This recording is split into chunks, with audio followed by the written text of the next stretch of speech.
Hey, good morning. Yes, it is. It is Friday, the end of the week, guys. Now you got the weekend coming up, right? Today is the 6th of December, and Christmas is coming fast. So I've got to do my Christmas shopping here pretty quick. It's going to do the fingers do the walking, right? But talking about finances, that's what I thought the topic would be today. Is sometimes you have to be really anal when it comes to what you're buying, putting on the shelf and using out in the shop and charging fair to your customers, because a lot of times that doesn't get charged for and it's eating up your profits and you don't realize it until it's too late. So stay tuned, we'll talk about that today.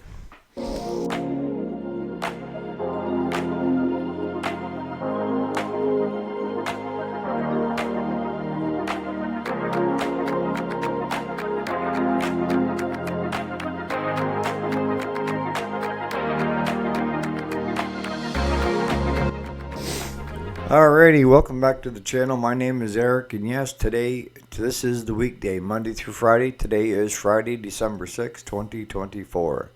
So what are we talking about being anal with stuff? We're tracking parts, This is a normal thing. I don't care if you're a one-man band, you're still doing this. And you have to do this, all right? If you're not doing this, you have to do this. And that is, you know what the hourly rate that you're going to be charging to work on it, right? And I don't believe in fudging that at all. So put down the actual hours that you worked on it. And then, we do it in 15-minute increments. So if it's an hour and 5 minutes, it's an hour and 15 and so forth. And we charge 55 an hour. So, and that's got to be posted in your shop. If you're running a shop and you got an hourly rate, post it where everybody can see it. Because you're bound to get that customer that says, wow, I didn't realize you were so high. And you can just point to here's your sign, right? We have that posted, and we have two different shop rates. One for lawnmower, lawn and garden, and the other for farm equipment. Because it takes a whole different skill when it comes to farm equipment, especially the older farm tractors. And that rate is higher than it is for the small engine. So the stuff that's given is, we know we're putting down the hourly rate, and if not, we should be keeping very close track of that.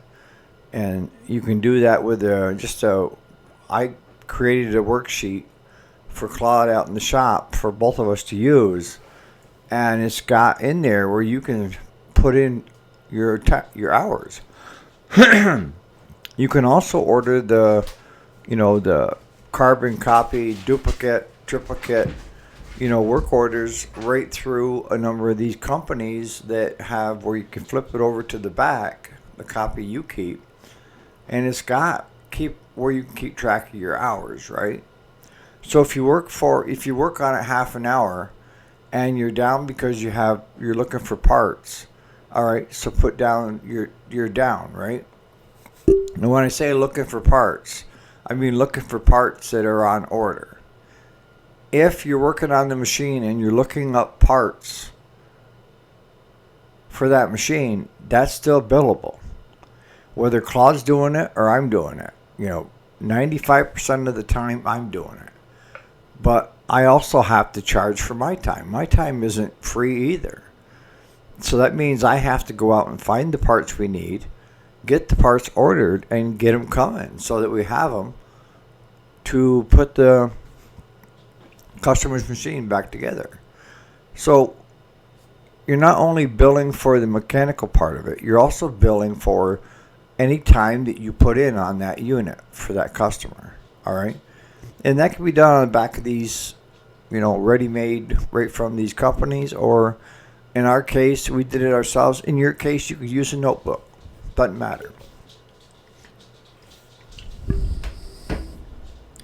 What it all depends on is what, in the end, that you give your customer for a bill. I mean, I don't know too many of there's still handwriting bills out, but there probably are some of you still old school with the the invoice, carbon copy.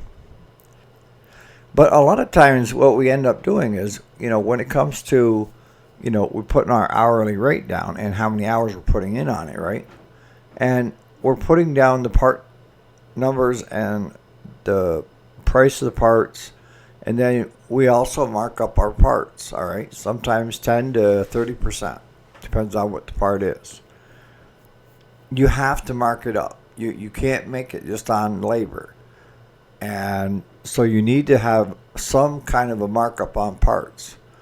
Are you going to get the customer that goes to eBay and Amazon and says, well, I can get it for half that? Yeah. Well, then fix it yourself. That's my attitude now, and it's been that way for some time.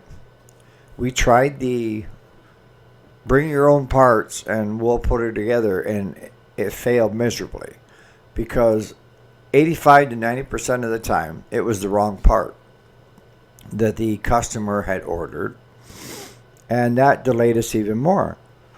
So the shop rule is if we're going to be working on it, I'm ordering the correct parts from where I want to order the correct parts. And yes, there is a small markup on it. It's not 100% or 50%. It's usually 10 to 30%. And it's all part of doing business. If you go into a grocery store, they're marking it up sometimes 50 to 75%. But you have to understand, it's just like you or that grocery store. You've got payroll to meet. You've got lights. You've got, heat. There's so many things you got to pay for. And the money's got to come from somewhere, right? Hopefully you're doing enough business that it's covering all the bills.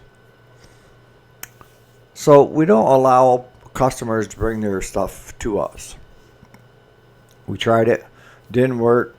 Wore that t-shirt. Threw the t-shirt away. But what am I talking about when you have to be anal on some of your other stuff? I mean, when you're out there in the repair shop and you grab a can of carb cleaner and you use it to clean the customer's carburetor, all right? Now, here is my take on it. If it's just using it to touch a carburetor, I don't bill for it, because a can of carb cleaner will last for like 35, 40 carburetors, all right, if you're just using it for that. But on some projects, I've seen Claude take, 2 or 3 cans just for a customer machine to get it cleaned up. And in that case, yes, I am going to charge the customer for the 2 or 3 cans of carburetor cleaner that we used. You have to. You have to have it built in there somewhere. It doesn't matter if you have it under, shop materials or what have you. Or you can itemize everything right out, of what you used. Do you think that it's just like going to the hospital? They love to itemize everything, right down to the last itty-bitty gauze Band-Aid they used on you, to show you that you are going to have to pay for this. If not, it's going to start creeping up on you. If you can afford to get it at the carb cleaner at Walmart before Jason gets there, then, you aren't going to have to charge as much. But we buy ours right through Rotary. It's stable. It's convenient. It's good stuff, but it is almost twice what Walmart gets. But there's Jason's running everywhere, because even in our area, trying to get a case of carb cleaner from Walmart is unheard of, because it doesn't stay on the shelf that long. But that's just one thing, If you're using the oxygen acetylene because you have to heat and beat and get it off, you have to have that built in somewhere, because that oxygen and that acetylene is not cheap. And it's not fair to run this across the board to everybody. Can you build it into your hourly rate? Yes. But now you're holding everybody for whatever oxygen and acetylene is being used in the shop. And the same goes for the carb cleaner. You can build that into your hourly by doing at the end of the year of all the supplies that you've bought, and then dividing it by 365, and then dividing it by an 8-hour shift, and that's going to bring you up a number that you're going to add to your $55 an hour. But the problem with that is every year varies. Some years I use more carb cleaner than other years. Some years we go through 2-3 tanks of oxygen and acetylene. It just depends upon the circumstances. So my tendency is I bill that customer that we're using it on. And the prime example was the one that sent us the lawnmower with the bolt snapped off in the crank. It took a while to get that out. Not only did they get hit with an hourly charge, but also the torches and everything else that we had to use to get it cherry red and keep working at it. And we've had to use that on, spindles that didn't want to come out very easy on the decks. And if you're welding on a deck, you have to take into consideration, whether you're using brazing rod, which isn't cheap, to add that into the bill. You're also using, the oxygen acetylene to melt that solder, bronze, braze, whatever you want, whichever one you're using.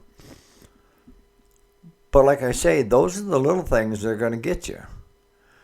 And, grease, I don't charge for grease because grease goes a long ways in my shop. Even after I grease a customer machine, I can grease probably another 10, 12 with that thing of grease. So that's part of the hourly rate.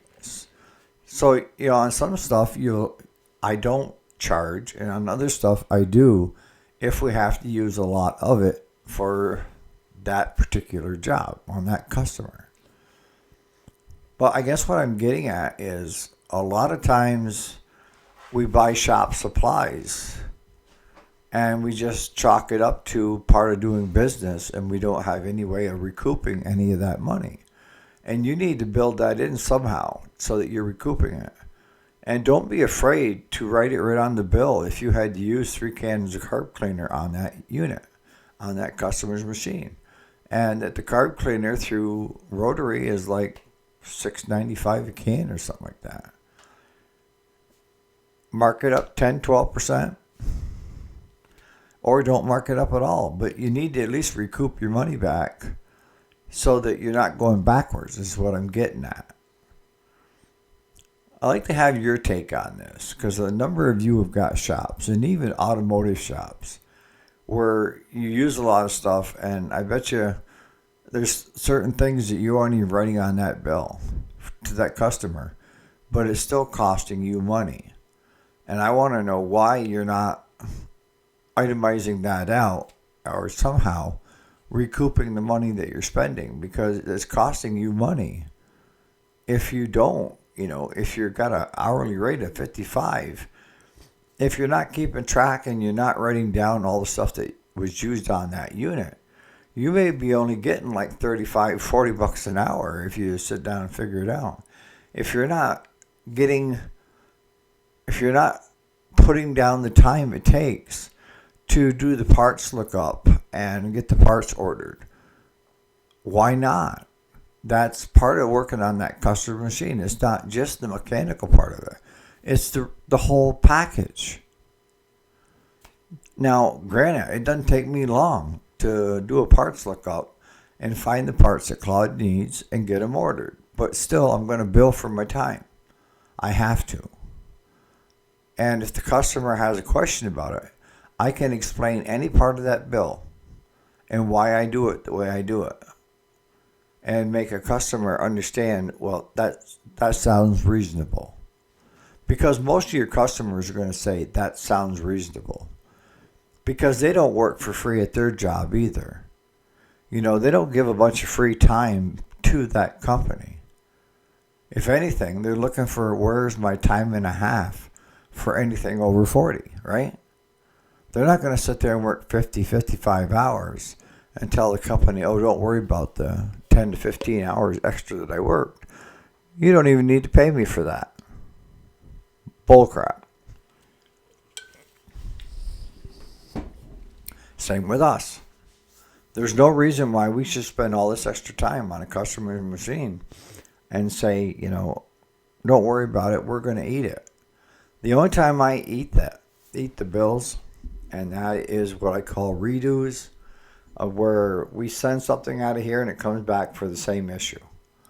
And if it does that, it's on me, okay? And if we put like a new belt on a customer's mower and within the mowing, it chews the belt up, that's on me, or at least that's the way I look at it.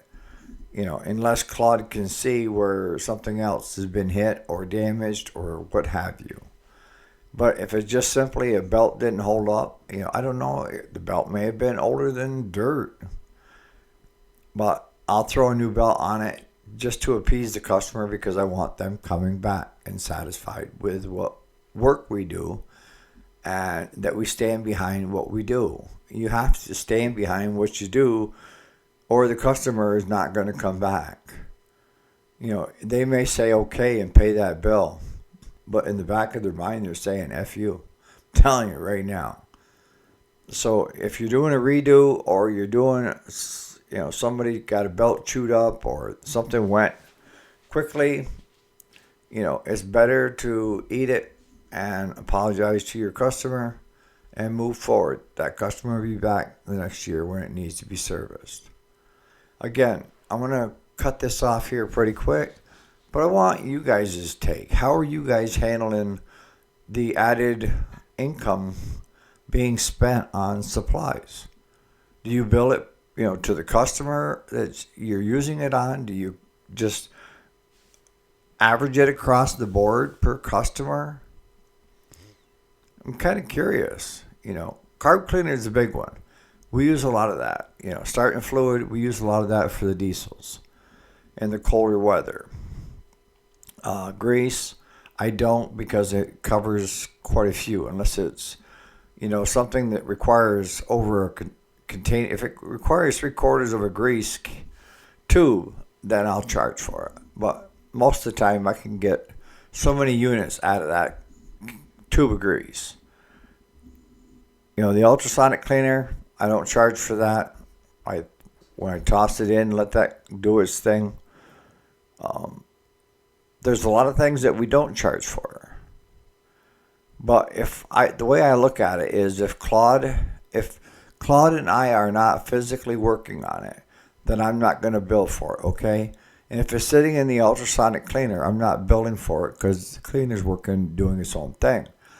And we've also used gunk, on stuff where you just, it's got the basket, same idea, you drop it into the chemical bath and you take it back out the following day, I don't bill for that. So on that note, you guys have a great Friday. Sorry about yesterday's video. The doctor's appointment actually got canceled, and it was kind of good that it did because they were forecasting over a foot of snow between here and there yesterday. But they called and postponed it until Monday at 11:30. And their reason was they want more of the cardiac team there to get a good look at me. So I'm wondering, what are they seeing that I'm not, Because I wear what they call a life vest. And a life vest is just an oversized pacemaker, basically. But it's continually monitoring my heart and the rhythm. And right now my heart is at 31%. So it's going to take a while to get it so that, as time goes by, it will continue to repair itself. But they had me on this, and it's a battery, it's like a 20-volt battery like you would for your drills. And you pop it in here, and it keeps track of it's like you're doing an EKG on you. I've got probes all over me. And then I've got, the big plates that will shock me if my heart stops or if it goes into like tachycardia or if it starts fluttering where it's not doing what it's supposed to. it will tell me once, and then I can squeeze these two buttons. And the next phase is when I squeeze these two buttons, I'm giving myself a shock, all right? And if I pass out where I can't do the second, the third time it'll automatically do it all within itself.